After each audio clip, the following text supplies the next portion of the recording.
Giuliano. I come from Italy, and I am now 38. My background is basically kind of eclectic. I am a nutritionist, personal trainer, and now I'm studying from the ground artificial intelligence here in Linz and the JGU. So I like to change a bit my work environment, so now I'm completely changing my career, or maybe some combination of it. So I never had working experience with the making of stuff, like in general. So not job related, never. And why did you come to Linz from Italy? Because my wife found a grant to do a research period, and I follow her. And so I was here trying to understand. That's a part of why I know Grand Garage, because I was looking for some activity to do in my spare time, which was quite a lot at the beginning, and now that I'm studying, fortunately, it's shrinking back to very few. How did you hear about the Grand Garage actually?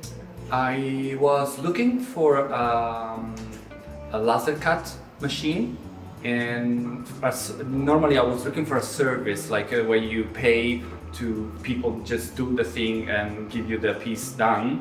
And I was surprising and super, I couldn't believe what is happening here in Grand Garage, and I just read on the website that there is a laser cut, but you need to do it by yourself, which is dreaming for me, because it's the fun part. Yeah.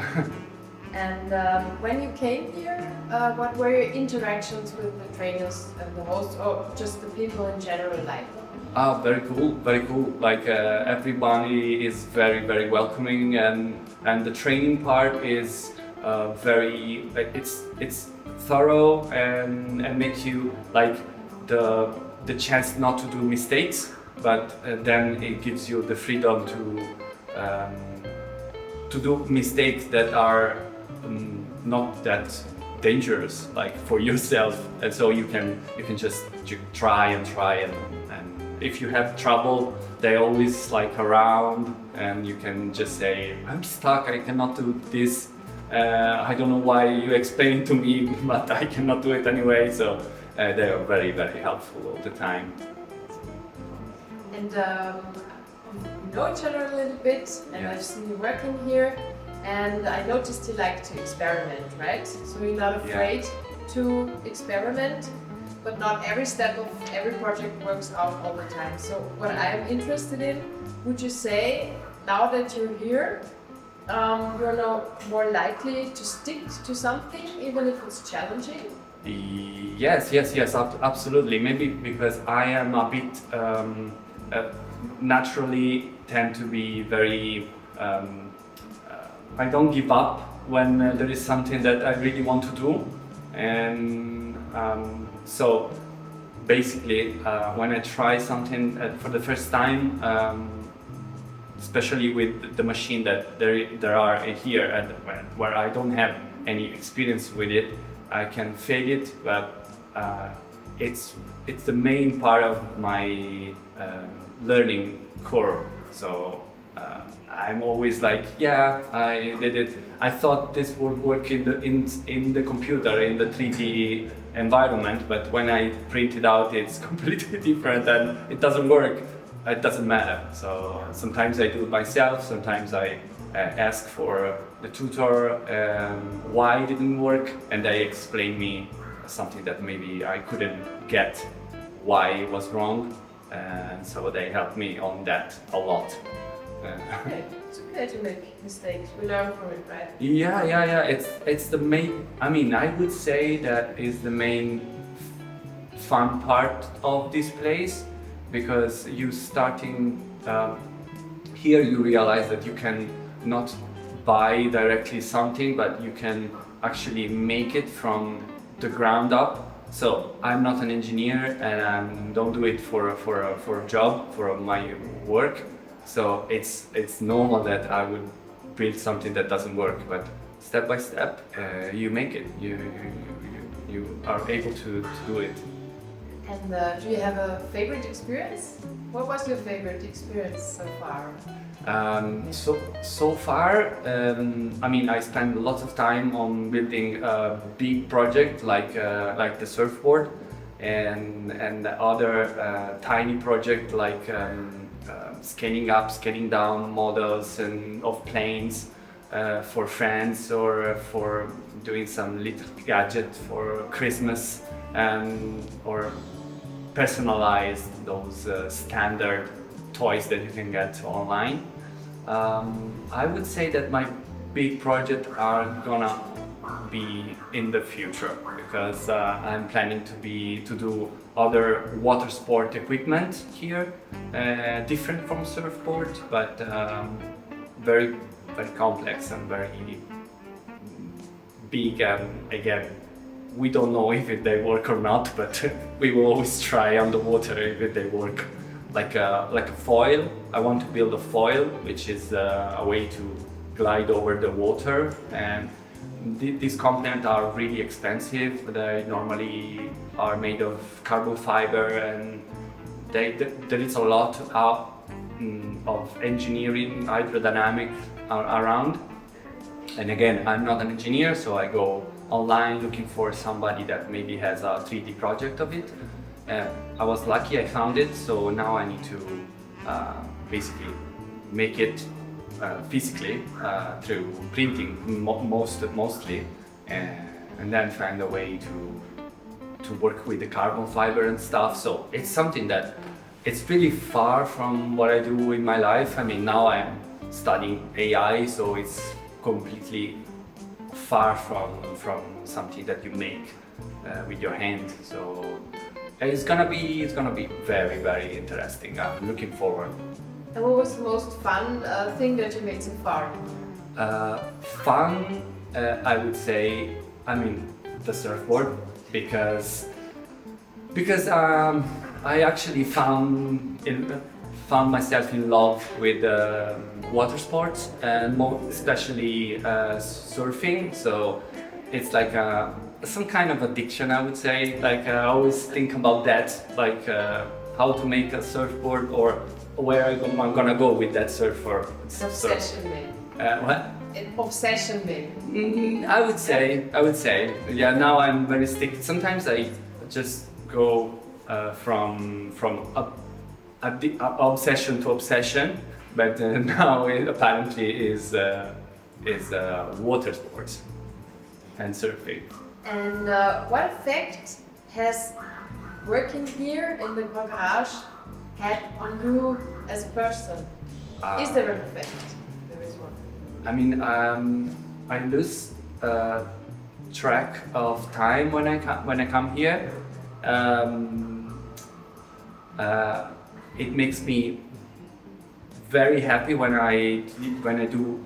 I finish to print something that was working, and it's as an adult, we always work or study, and we forget about just play around, and we don't know how to play. We cannot go like playing like kids, but here, for me at least, it's a playing ground for adult people. And at least for me. So when I go home, I'm always very, very happy. People cannot understand why I'm happy, but I know why, because I had fun here on designing or making some little thing for me, or working a step of a big project. So, and I always, I mean, 3D printing costs time. It's a slow process, so can take hours, can take also, for some project that I'm doing now, it takes days. So I should study and I use the time that is printing. I go up and I take a coffee and I'm stay on the sofas. There are like a lounge area, and I just keep my stuff all for the university. So I combine the two. Two more questions. Yeah. Do you think that the makerspace can make a difference in someone's life? Absolutely. It's making a difference for me. How so? Yes, because I come from Italy. I struggle with the language, the local language. I'm still struggling, and in here I meet lots of people. We talk about what we are doing, and we try to find a common language, and it make me know people that I would never know, and make me some part of something, some group. So this is really nice, and also it changed my life because it made me think about invent something like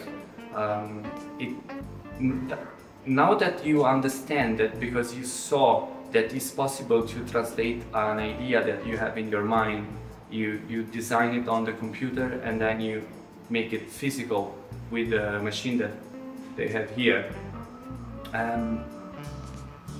It makes you think more for something that it doesn't exist, and you want to build it like a new invention, like something that you need for your day, for your car, your house, or something to improve something that exists, like an inventor. Not very far from an inventor.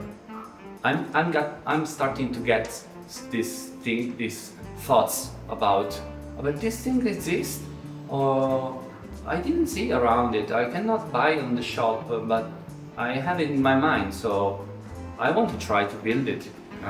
And this is something that I didn't have it before, really. Maybe it's also a little bit of the answer to the last question, which would be, why do you think it's important for people to have a space where they can experiment and to create? I always have the luck of having similar, not so technological, but like a small garage, the garage of an uncle that has some tools to work with the woods or metal, and I was very lucky about this. So I was living in a big house in the countryside, so where you could have those kind of places. But in a city, like a metropolis, like Linz, like many other cities, you are in an apartment where maybe you live with a wife, with somebody, with the students, where you don't have space for this. You don't have a table where you can just I don't know, build something or ruin the table because you are building something with the I don't know tools that can be damage the environment, the place itself. And here it's more clean, of course, because you use higher technology, but still you have that feeling that you can do whatever you want. And in the city, you don't have that anywhere. You cannot. You don't know where to go. There's the street and your house, and that's it. That's the best part of this place. I mean, it's not completely finished because this is a functional board, and means that I can use it on the. It's not just to put it in a fancy place in your home, but theoretically, it will be able to catch waves, but you need protection from salt and water. So I need to finish to put the resin on it and make it waterproof. But this is made out of wood and it's completely empty, and it's made out of a string of wood in the middle, and all like slice of wood in the middle. So you have like chamber of air pockets, and there is a valve here, the way where air can escape, and because can get more volume if it's hot, or can shrink if the air is cold. So we need to breathe basically, and it's very light, maybe too much. So I'm gonna put it some protection with fiberglasses, because maybe can crack if you hit something else. In the inside, it's almost like this little sheet where you have the slices on along the surfboard and the line straight. So you have lots of air, and that's why it floats very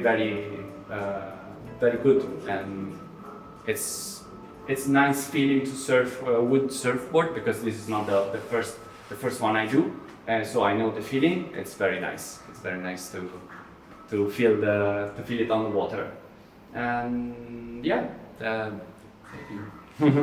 Thank you.